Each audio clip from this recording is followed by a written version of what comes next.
motivated you all, the actors, to sign on to this project? Because and Jamie's my dear friend, but this is his first feature. So, and I looked you all up online on IMDb, and you guys all have huge, crazy credits, and I'm like, wow, this is like a pretty stacked cast. This is amazing. Like, I think this is an interesting question to me as like an indie filmmaker. If when you guys get presented something, what drew you to this material? And you're like, obviously you realize this is a first-time feature director. I'm curious, what made you say, yeah, I'm going to sign on to this project? Yeah, I mean, going back to the last answer, I think we all had hints of what made us sign on to the project. It's just Jamie. Reading that initial script and getting on the Zoom call to discuss it with you, and again, yeah, you being able to answer every single one of my questions like that, and your overall energy. I mean, I don't think I can make this answer any more repetitive, but I just trust you. You're very, very trustworthy, and you're someone you're an artist, and it's easy to tell the difference between an artist and a businessman. And this is your passion project, and the fact that you trusted me to be a part of it is, I mean, I'm very honored. I'm flattered, and I'm happy to be a part of it. So. Thank you. I've been acting since I was like 12, and it was just like random TV jobs here and there, and then I started doing film work a little bit ago. But the thing that stuck out about Jamie and Stay Awake was that there was really a purpose behind it, and like every scene, every line has an intention, and not only that, like the festival run has intention. Like Jamie was saying, he became the festival therapist, and even in the pitch deck that I received, a big part of there was a whole page that was talking about the impact that he hoped this would have on people who maybe have experienced addiction or have a loved one who's experienced addiction. And I think Jamie could speak more on this, but it's already having an impact and is playing at certain treatment centers, and that's like a big goal for this film, and it was a big part of why I wanted to attach and be a part of it, because I had just started being granted the opportunity to, I guess, be like more selective about what I worked on, because I had been acting for so long, and I just really wanted to be on something that meant something to me and might mean something to other people, because it's really easy to, I'd been doing all sorts of work, like a sitcom, and that's fun, and people, enjoy that, but it just doesn't scratch that same itch, or like harbor that same sense of community that it sounded like Jamie was hoping for with this movie, and I really wanted to be a part of that, and that was present from pre-production, during production, and after, through this whole festival run. It felt very community oriented, and it was truly one of my favorite on-set experiences ever, and I'm so grateful I got to be a part of it. Well, speaking of sitcoms and 12-year-olds, I, similarly to Finn, I've been working since I was about 12, and I, up until Stay Awake, had done only comedy and sitcoms and things for kids, and like family movies and things like that. So I really wanted to do something dramatic, and I was scared, but I really wanted to, for everything that Finn was just saying. And then, like everyone said, got the script, and it was gorgeous immediately, and then I had a Zoom with Jamie, and he was a doll immediately, and everyone else had been cast by that point, and you're right, it's stacked. I was a fan of everyone, and really would have done anything just to be a part of this in any way, because every aspect of it was just lovely, so I'm really grateful it worked out. It's interesting that you say you both were doing more comedy, because this film has such an interesting blend of drama, but also has this like very nice kind of comedic, like it's so heavy, but then you have this like moments of kind of joy or fun in it, which I think is really like clever on your part. I wanted to ask you all, can you recall one of the most challenging days on set and how you managed to overcome it? And that I'll open that to all of you, but do you maybe want to, do you have one maybe, Jamie? Or? Sure. This is an indie film. And so the budgets weren't extraordinary, and we had such great producers and such an incredible team that made every dollar $10. They're just insanely good at that. So I felt very protected personally, but there were pinches. I mean, there were several nights where we were up the entire night. There was one in particular, the woods, when we were out in the woods. It started to pour down rain the entire night. We had one evening to do it, and it was just chaos. I mean, it was absolute chaos, and everybody had such a good attitude.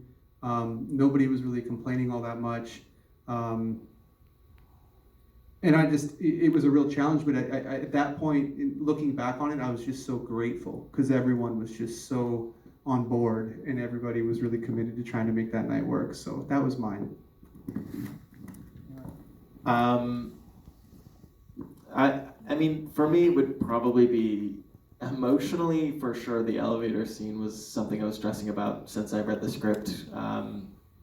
It's very much the culmination of everything about his character, and kind of, I don't want to say like the climax of his arc in the film, but like this is the point where he finally like lets it go, and that's really it's a terrifying concept for a scene because it's everything. And I would say that, but I kind of want to say the scene where in the hospital at the end where Ethan cuts his mom, not for just the content of the scene, but also because we couldn't get the nail file and the blood to work for 2 hours, which in indie movie time is like everything. Like 4 days. Like 4 days, and it was so nerve-wracking because I felt like I kept messing up, and the blood wasn't doing. It was very it was very embarrassing. So that would be one of my hardest days. Yeah. I think my hardest day that I can recall is this scene where it's the transition scene where all the balloons are set up, and then you see the light, cut darker, and then there's the moment where Derek's sitting on the couch, and then Ethan starts popping the balloons. I mean, it's obviously like really emotional, just on a personal level. I mean, I can relate to Jamie's experience, unfortunately, as a lot of people can, and I was feeling that, especially while we were doing that day of filming, and it was also the hard thing about playing Derek is, and I think both of like Derek and Ethan is they're trying to maintain this facade of machismo and not actually express their emotions. And so that was really tough to sort of like hover on the brink of full sobbing.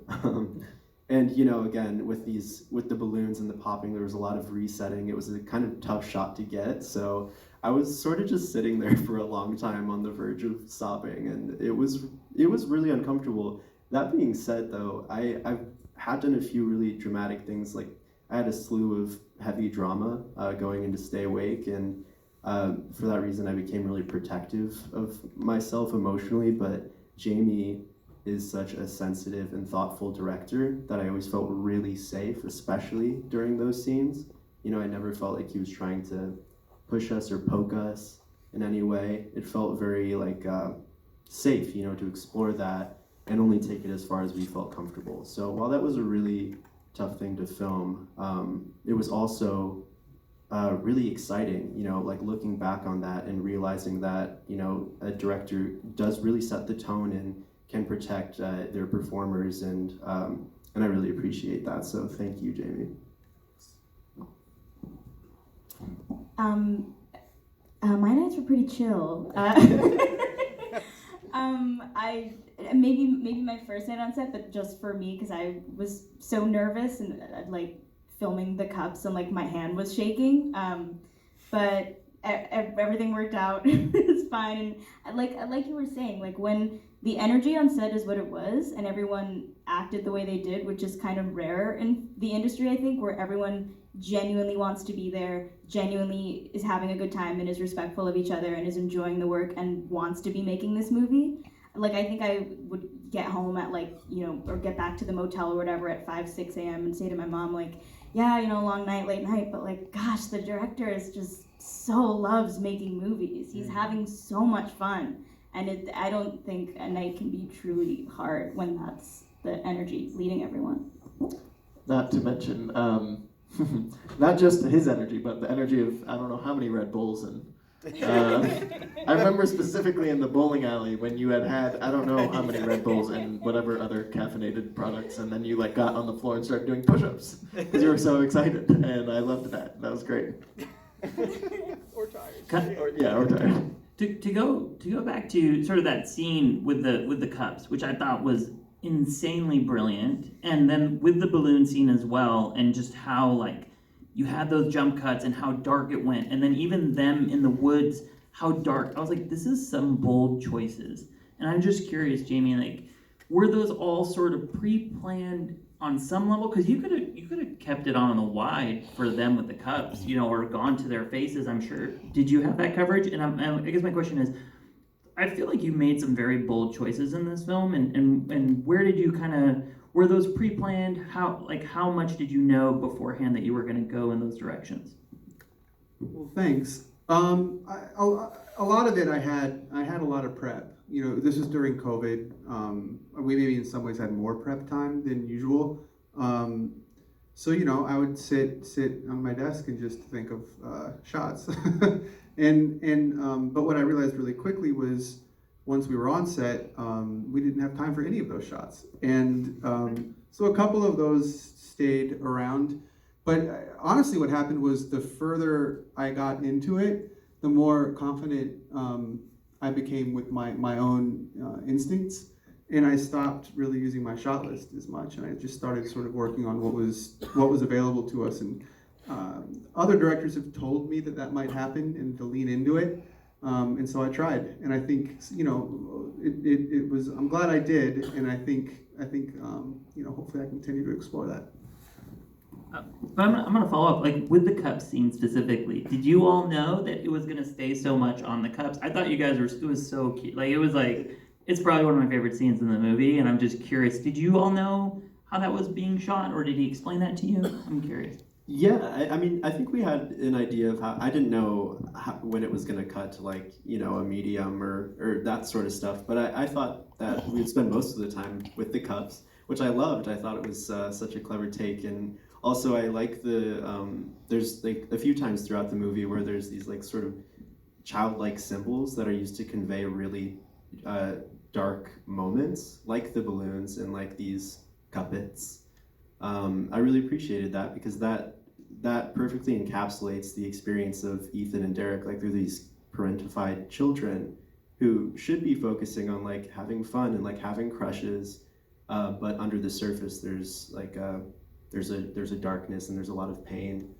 So I thought that was such a clever way to have that conversation between Derek and Melanie. And I loved it. It's like one of my favorite scenes I've participated in. It's amazing. I'm gonna open it up to the audience. Does any